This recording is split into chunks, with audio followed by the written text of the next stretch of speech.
یا ایھا الذین آمنوا، اے ایمان والو، اللہ کا پیغام مومنوں کے نام۔ الحمدللہ رب العالمین والصلاة والسلام علی سید المرسلین، اما بعد فاعوذ باللہ من الشیطان الرجیم، بسم اللہ الرحمن الرحیم۔ الصلاة والسلام علیکہ یا رسول اللہ وعلی آلکہ واصحابکہ یا حبیب اللہ، الصلاة والسلام علیکہ یا نبی اللہ وعلی آلکہ واصحابکہ یا نور اللہ۔ میٹھے میٹھے اسلامی بھائیوں اور مدنی چینل کے ناظرین، مدنی چینل کا سلسلہ ہے اللہ کا پیغام مومنوں کے نام، جس میں الحمدللہ عز و جل ہم قرآن پاک کی ان آیتوں کے بارے میں سنتے ہیں جس میں ہمارے رب عز و جل نے اے ایمان والو کہہ کر مجھ سے اور آپ سے بات کی ہے۔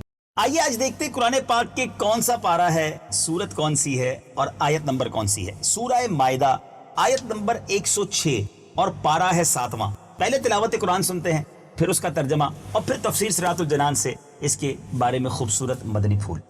یا ایھا الذین آمنوا شہادۃ بینکم اذا حضر احدکم الموت حین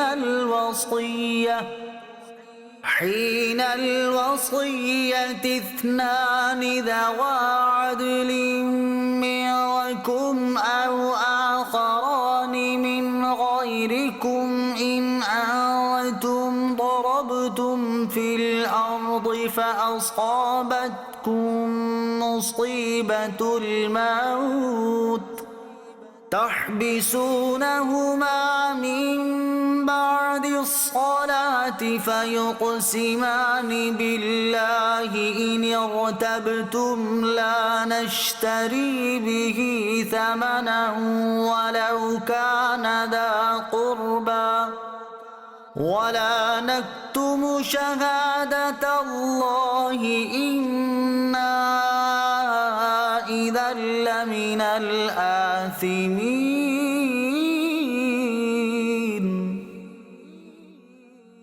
ترجمہ کنز العرفان۔ اے ایمان والو، جب تم میں کسی کو موت آنے لگے تو وصیت کرتے وقت تمہاری آپس کی گواہی دینے والے تم میں سے دو معتبر شخص ہوں، یا اگر تم زمین میں سفر کر رہے ہو پھر تمہیں موت کا حادثہ آ پہنچے تو تمہارے غیروں میں سے دو آدمی گواہ ہوں، تم ان دونوں گواہوں کو نماز کے بعد روک لو، پھر اگر تمہیں کچھ شک ہو تو وہ دونوں اللہ کی قسم کھائیں کہ ہم قسم کے بدلے کوئی مال نہ لیں گے، اگرچہ قریبی رشتہ دار ہوں، اور ہم اللہ کی گواہی نہ چھپائیں گے، اگر ہم ایسا کریں تو اس وقت ہم ضرور گناہ گاروں میں ہوں گے۔ شہادت بینکم، تمہاری آپس کی گواہی، تفسیر صراط الجنان میں ہے۔ اس آیت مبارکہ کا شان نزول یہ ہے کہ مہاجرین میں سے ایک صاحب جن کا نام بدیل تھا، وہ تجارت کے ارادے سے دو عیسائیوں کے ساتھ ملک شام کی طرف روانہ ہوئے۔ ان عیسائیوں میں سے ایک کا نام تمیم بن اوس داری تھا اور دوسرے کا عدی بن بدا۔ شام پہنچتے ہی بدیل بیمار ہو گئے اور انہوں نے اپنے تمام سامان کی فہرست لکھ کر سامان میں ڈال دی اور ہمراہیوں کو اطلاع نہ دی۔ جب مرض کی شدت ہوئی تو بدیل نے تمیم اور عدی دونوں کو وصیت کی کہ ان کا تمام سرمایہ مدینہ شریف پہنچ کر ان کے گھر والوں کے حوالے کر دیا جائے۔ پھر بدیل کی وفات ہو گئی۔ ان دونوں نے ان کی موت کے بعد ان کا سامان دیکھا تو اس میں ایک چاندی کا جام تھا جس پر سونے کا کام کیا ہوا تھا، اس میں 300 مسکال چاندی تھی۔ بدیل یہ جام بادشاہ کو نظر کرنے کے قصد سے یعنی ارادے سے لائے تھے۔ ان کی وفات کے بعد ان کے دونوں ساتھیوں نے اس جام کو غائب کر دیا، اور اپنے کام سے فارغ ہونے کے بعد جب یہ لوگ مدینہ طیبہ پہنچے تو انہوں نے بدیل کا سامان ان کے گھر والوں کے سپرد کر دیا۔ سامان کھولنے پر فہرست ان کے ہاتھ آ گئی جس میں تمام سامان کی تفصیل تھی۔ سامان کو اس کی فہرست کے مطابق کیا مگر وہ جام نہ ملا۔ اب وہ تمیم اور عدی کے پاس پہنچے، انہوں نے دریافت کیا کہ کیا بدیل نے کچھ سامان بیچا بھی تھا؟ انہوں نے کہا نہیں۔ گھر والوں نے پوچھا کیا کوئی تجارتی معاملہ کیا تھا؟ انہوں نے کہا نہیں۔ پھر گھر والوں نے دریافت کیا کیا بدیل بہت عرصہ بیمار رہے اور انہوں نے اپنے علاج پر کچھ خرچ کیا تھا؟ انہوں نے کہا نہیں، وہ تو شہر پہنچتے ہی بیمار ہو گئے اور جلد ہی ان کا انتقال ہو گیا۔ اس پر ان لوگوں نے کہا کہ ان کے سامان میں ایک فہرست ملی ہے، اس میں چاندی کا ایک جام سونے سے منقش کیا ہوا جس میں 300 مسکال چاندی ہے یہ بھی لکھا ہے، لیکن وہ تو موجود نہیں ہے۔ تمیم و عدی نے کہا ہمیں نہیں معلوم، ہمیں تو جو وصیت کی تھی اس کے مطابق ہم نے یہ سامان تمہیں دے دیا، جام کی ہمیں خبر نہیں ہے۔ یہ مقدمہ رسول اللہ صلی اللہ علیہ وسلم کے دربار میں پیش ہوا۔ تمیم و عدی وہاں بھی انکار پر جمے رہے اور قسم کھا لی اس پر یہ آیت نازل ہوئی۔ حضرت عبداللہ ابن عباس رضی اللہ تعالیٰ عنہ کی روایت میں ہے کہ پھر وہ جام مکہ مکرمہ میں پکڑا گیا۔ جس شخص کے پاس تھا اس نے کہا میں نے یہ جام تمیم و عدی سے خریدا ہے۔ جام کے مالک کے گھر والوں میں سے 2 شخصوں نے کھڑے ہو کر قسم کھائی کہ ہماری شہادت ان کی شہادت سے زیادہ قبول کی جانے کی مستحق ہے، یہ جام ہمارے فوت ہونے والے شخص کا ہے۔ اس بارے میں یہ آیت نازل ہوئی۔ آیت میں یہ حکم فرمایا گیا کہ جب تم میں سے کسی کی موت کا وقت قریب آئے اور زندگی کی امید نہ رہے، موت کے آثار و علامات ظاہر ہوں، تو اپنوں میں سے 2 آدمیوں کو وصیت کا گواہ بنا لو، اور سفر وغیرہ میں ہو اور اپنے آدمی یعنی مسلمان نہ ملیں تو غیر مسلموں کو گواہ بنا لو۔ تحبسونہما من بعد الصلاۃ، تم ان دونوں گواہوں کو نماز کے بعد روک لو۔ تفسیر صراط الجنان میں ہے اس سے پہلے وصیت پر گواہ بنانے کا طریقہ بتایا گیا، اب قرائن اور علامات کی روشنی میں گواہی میں جھوٹ کا عنصر نمایاں ہوتا نظر آئے تو اس صورت میں گواہی لینے کا طریقہ بتایا گیا کہ جب میت کے ورثاء کو وصیت کی گواہی میں شک گزرے تو وہ عصر کی نماز کے بعد گواہوں سے اس طرح گواہی لے۔ دونوں گواہ یہ اقرار کرتے ہوئے اللہ عز و جل کی قسم کھائیں کہ ہم گواہی کے بدلے کسی سے کوئی مال نہ لیں گے، اگرچہ وہ قریبی رشتہ داری کیوں نہ ہو، اور نہ ہم گواہی چھپائیں گے یعنی جھوٹی قسم نہ کھائیں گے، اور نہ کسی کی خاطر ایسا کریں گے۔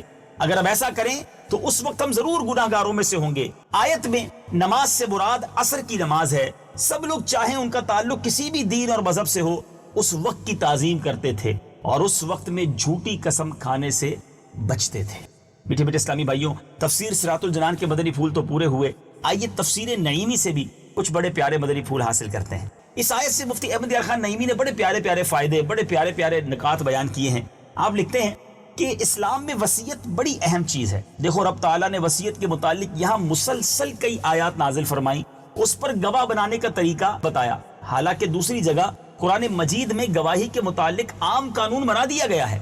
اس عام قانون کے ہوتے ہوئے پھر وصیت کے لیے علیحدہ قانون ارشاد ہوا جس سے وصیت کی اہمیت معلوم ہوئی۔ دوسرا بڑا پیارا فائدہ کہ دوسرے مالی معاملات کی طرح وصیت میں بھی 2 گواہ چاہیے، ایک گواہ کافی نہیں، 4 گواہوں کی ضرورت نہیں۔ اسی طرح آپ لکھتے ہیں کہ بہتر یہ ہے کہ وصیت میں اپنے عزیز و اقارب کو گواہ بنایا جائے، صرف اجنبی لوگوں کو گواہ بنانا بہتر نہیں، کیونکہ اہل قرابت ہمارے گھر کے حالات بہت اچھی طرح جانتے ہیں۔ اگر بحالت سفر وصیت کرنا پڑ جائے تو چونکہ وہاں اپنے عزیز و اقارب نہیں ملتے، اس لیے اجنبی لوگوں کو بھی گواہ بنا لینا چاہیے، مگر وہ بھی مسلمان اور پرہیزگار ہونے چاہیے۔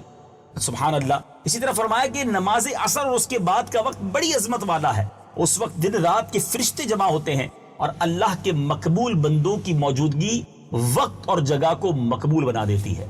کیا بات ہے قرآن پاک کی اور کیا بات ہے علماء کرام کی، کتنے پیارے پیارے مدنی پھول ہمارے لیے ایک آیت سے استنباط کر کے ایکسٹریکٹ کر کے ہمیں عطا فرماتے ہیں۔ بہرحال اس آیت سے بہت کچھ سیکھنے کو ملا، وصیت کی اہمیت کا اندازہ بھی ہوا۔ مزید اس بارے میں معلومات لینا چاہیں، وصیت کے احکام پڑھنا چاہیں تو بہار شریعت پڑھنی چاہیے، اور اس کے اندر اس کے بہت سارے مسائل موجود ہیں۔ اللہ تعالیٰ مجھے اور آپ کو شرعی احکام پر عمل کرنا نصیب فرمائے۔ کتنا کرسٹل کلیئر مذہب ہے ہمارا کہ وہ یہ چاہتا ہے، شریعت یہ چاہتی ہے کہ کسی قسم کی لڑائی نہ ہو، کوئی جھگڑا نہ ہو، کوئی کنفیوژن نہ ہو، لکھ لیا جائے، گواہ بنا لے جائیں، کلیئر کر لیا جائے۔ اللہ کرے کہ ہماری بھی ایسی عادت ہو کہ ہم کاروبار کریں۔ ہم نے پچھلے آیتوں میں یہ بھی سنا کہ کاروبار کرو تو کسی کو گواہ بنا لو، لکھ لو، کانٹریکٹ کلیئر ہونا چاہیے اور کسی قسم کی کوئی کنفیوژن نہ ہو۔ اللہ تعالیٰ مجھے اور آپ کو قرآن کے احکام پر عمل کرنے کی توفیق عطا فرمائے۔ مدنی چینل دیکھتے رہیے، اگلے سلسلے میں ایک اور آیت قرآنی لے کر حاضر ہوں گے، اس کا ترجمہ اور اس کی تفسیر سن کر انشاءاللہ اپنے دلوں کو منور کریں گے۔ صلو علی الحبیب صلی اللہ تعالی علی محمد صلی اللہ علیہ وسلم۔ یا ایہا الذین آمنوا، اے ایمان والو، اللہ کا